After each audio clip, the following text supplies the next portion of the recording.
Hey, what's up? It's KHG back again with some more Warhammer. In the last episode of the Empress Texas speech, they introduced me to Magnus. In this video, I'm going to dig a little bit deeper into him. Who Magnus is, what and why he is, with the help of some of you guys' favorite lore guy. G'day, guys and gal. Yeah. MajorKill. If this is your first time to the channel, please hit the like button before you go. If this is your second time, I'm gonna need you to hit the subscribe button, please. Thank you. Anyway, let's get to the video. All right. G'day, guys and gal. Since starting this channel, All right, we've covered a decent number of Space Marine legions and their prime arcs: Techno Knights, Evil Batmen, Roid Rage, the cooler Roid Rage, Privilege, Spooky Fireboys, Heretics, Speed Mongolians, Stinky Boys, and more. So I felt it was just right time to put a spotlight on the dusty nerds. When I think about the best and most standout Space Marines, I always think of the most unique ones. Fortunately, Games Workshop have done an outstanding job making the most of the original legions unique. One of the most unique is the Thousand Suns, not only because they're completely useless despite theoretically having the most powerful Primarch and Legion, but they actually get their ass handed to them on pretty much every single occasion. You could call this bad writing, but I prefer to call it tit snitch having a good laugh. Before we get started, the official MajorKill Warhammer Hentai calendar is now live and ready for sale. If you're confused what the hell I'm talking about, never fear, I made a whole video on it that will change your life. Or your masturbation habits. Which, let's face it, is pretty much your life. You spend your free time watching videos about Warhammer lore. But yeah, buy my hentai. That's the point I'm trying to make here. Today we'll go over who the Thousand Suns are and what they're up to. We'll also discuss the life and many failures of the second biggest disappointment of a Primarch, Magnus.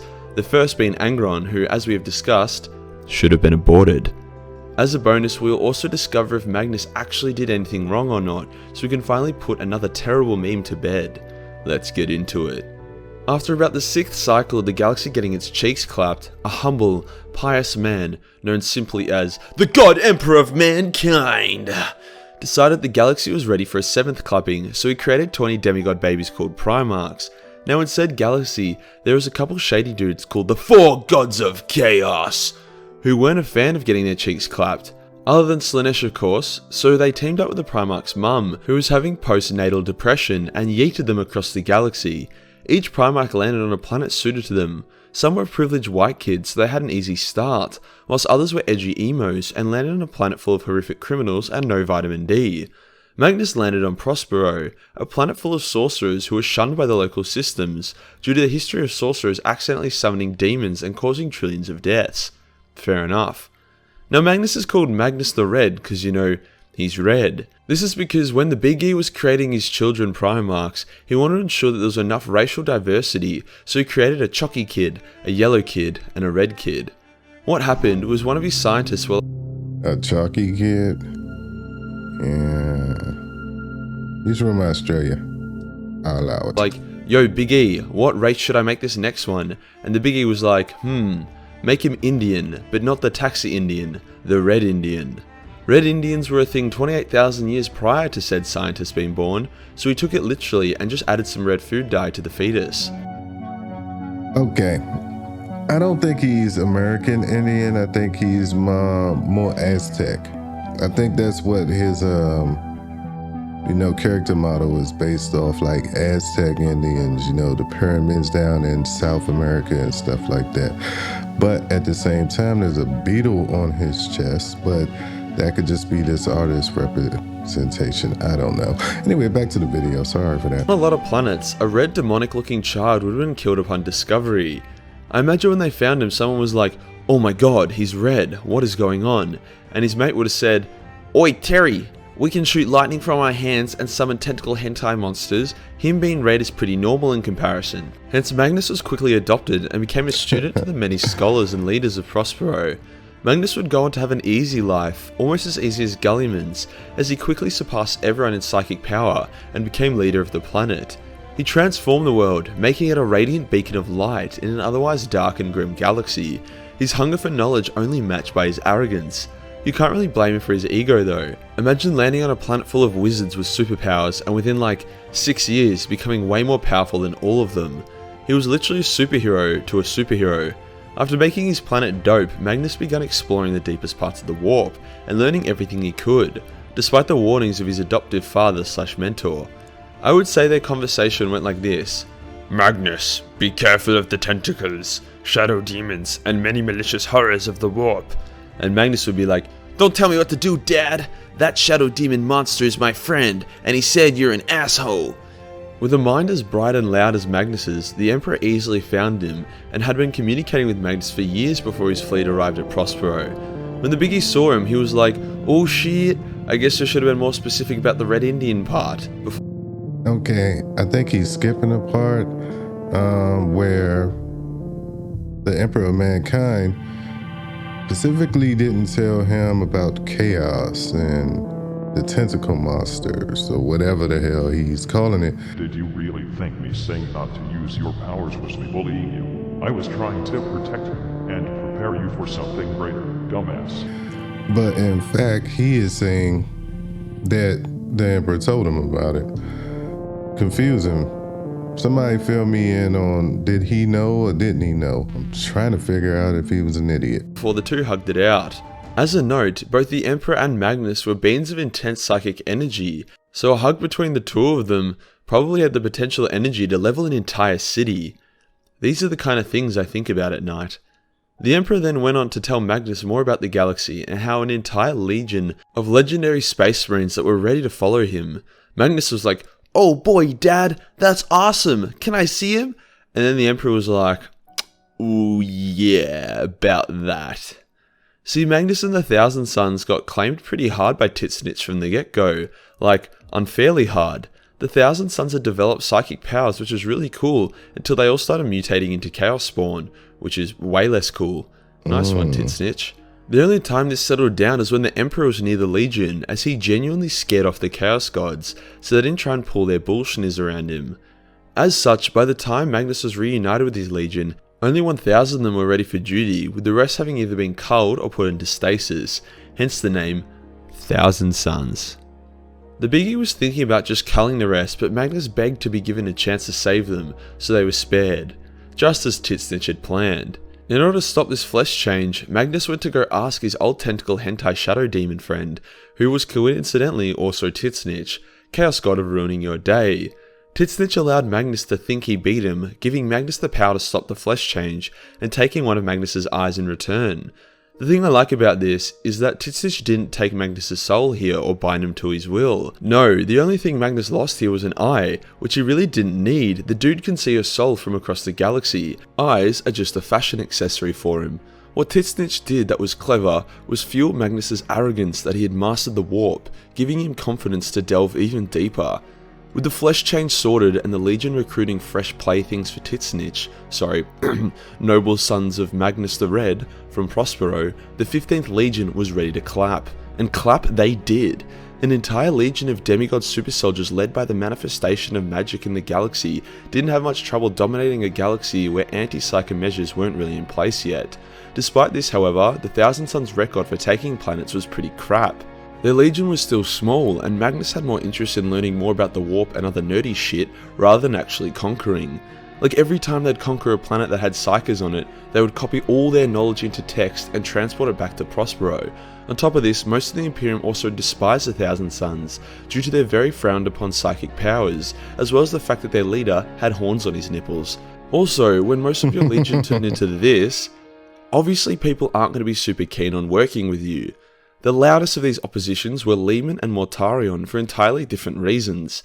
Lehman thought Magnus was a little bitch who hid behind psychic powers instead of engaging in glorious melee combat, whilst Mortarion didn't like psychic powers as his adoptive father was a sadistic necromancer. Ironically, despite Lehman having a pretty weak-ass excuse for disliking Magnus and magic, it would be Mortarion who would eventually embrace the warp and become a smelly moth.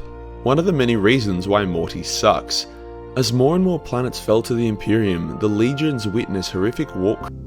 Should we do Mortarion next? He seems interesting. We're gonna do Mortarion next. Creatures, as well as many planets that got molested by psychers during the Age of Strife. The powers that Magnus and his son were using were very similar to the powers of these very evil beings. This all came to a head when the Emperor called a council with all the most important people in the Imperium, as well as the Primarchs. This was known as the Council of Nicaea, where the fate of psychic powers within the Imperium would be decided. Supporting the use of psychic powers in some form was Fulgrim, despite not using psykers, the Khan, Conrad, Sanguinius, Gulliman, Lorgar, Vulcan, Alfarius, and obviously Magnus. And against the use of psykers in any form was Perti, Lehman, Rogel, Ferris, Angron, Mortarion, and Corvus, whilst the Emperor, Malcador, and others like Valdor did not comment. Whilst there were more Primarchs that supported the use of psykers than that didn't, the ones that did support them, other than Magnus, didn't really care either way, whilst the ones that didn't support psykers cared a lot. It seemed the conclusion would be that psykers would be allowed to remain in a very controlled format, like a support class for their legion. However, it was then revealed that Magnus had gone balls to the walls with psychic powers, and instead been using sorcery. But MajorKill, isn't psychic powers and sorcery the same thing? Shut your filthy flesh-changing mouth, Timmy, before I turn your balls inside out with warp sorcery. Whilst warp sorcery does come from psychic powers, it's like a dark offshoot of it. Imagine psychic powers is like a basic mage. You got a little healing spell, maybe a bit of a Vusro Da, maybe a little fireball. Sorcery would be like full archmage destruction specs and soul raping everyone. Basically, you go from a support to a DPS.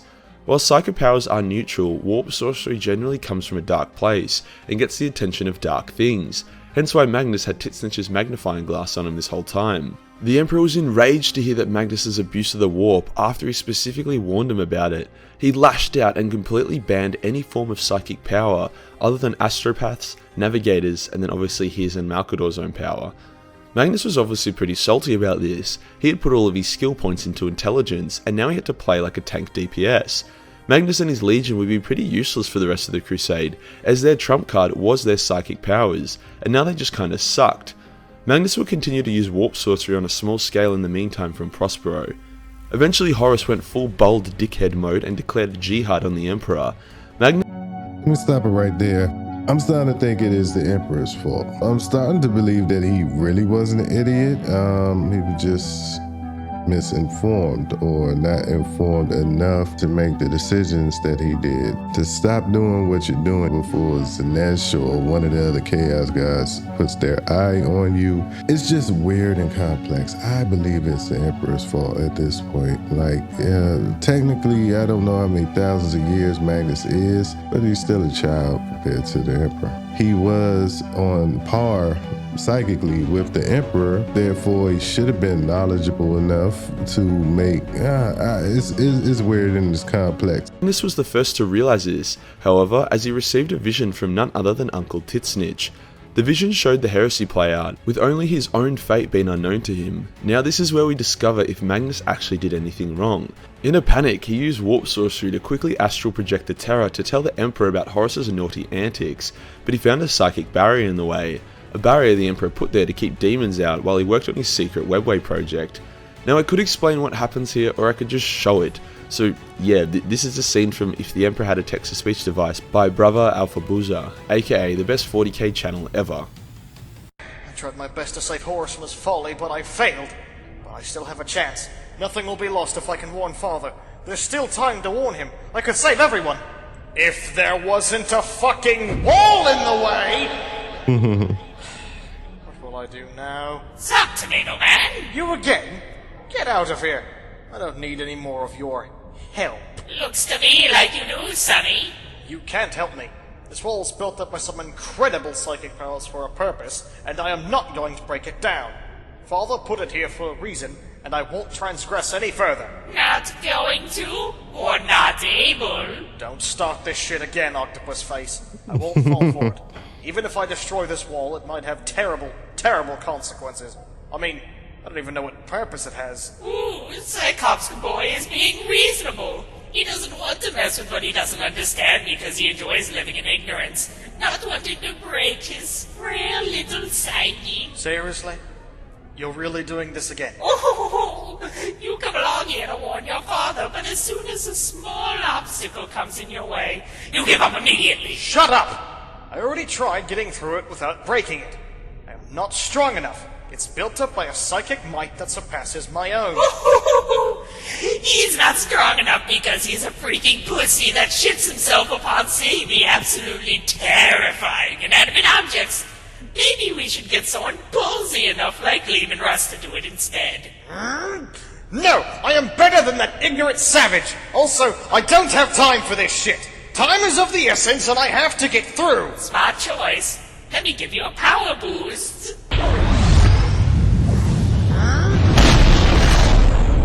I did it! I am the mightiest psyker in the galaxy! I am the strongest! Suck it, Lehman, you furry fuck!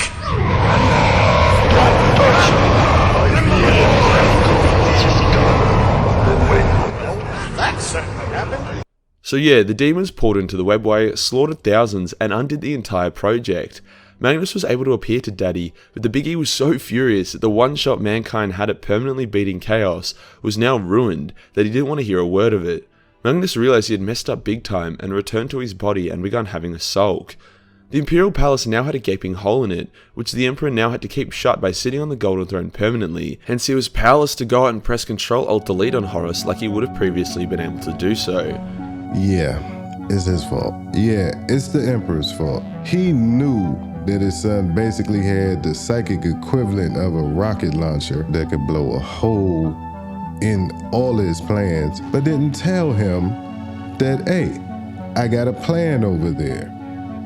Don't freaking shoot the rocket launcher. Wait till I tell you when to use the rocket launcher. Use the handguns for now. Well, that's my analogy. But anyway, it's his fault. Hopefully that made sense. The Emperor ordered Lehman and his Custodes and Sisters of Silence to go to Prospero, grab Magnus, and bring him back to Terra for a spanking so hard it would make the rest of his body look white. The Emperor needs Magnus to sit on the throne and hold the webway shut, whilst the Emperor could fix things with Horus and Chaos, as Magnus was the only one who was a big enough nerd to do it. However, Lehman once again proved to be a horrible choice when it comes to fetching Primarchs, as it usually ended in mass bloodshed, so sending Wolf Daddy was a pretty cook thing of the Emperor to do.